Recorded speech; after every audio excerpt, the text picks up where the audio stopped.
Hi everyone, I will show you Baseline Navigator, a VS Code extension that helps with the browser compatibility.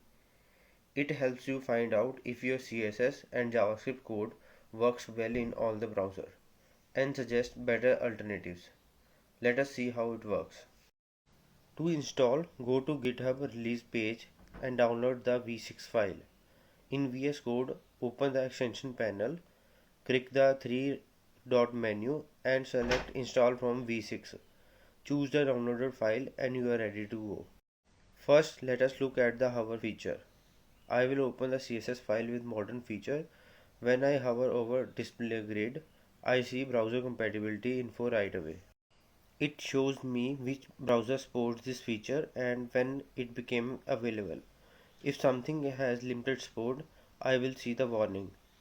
It also includes the links to MDN and can I use for more detail. Now let us analyze the entire project. I will open the command palette and run baseline analyze my project. The tool scan all my CSS and JavaScript files to find features that might not work across all the browsers.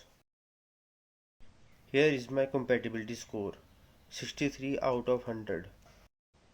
It shows me risky feature and how many times I have used them. When I click on feature, it gives me smart recommendation for better alternative. I can also see exactly which files have issues. Finally, let us explore the feature graph. I will open the command palette again and run baseline show feature explorer. They show an interactive map of over 1000 web features and how they relate to each other. Green nodes are widely available and safe to use. Yellow mean newly available, red mean limited support. When I click on any feature, I get instant recommendation, alternatives, upgrades and related features, all ranked by confidence score. You can configure your target browser in settings to get personalized warning. Baseline Navigator helps you write compatible code without constantly switching to browser documentation. Thanks for watching.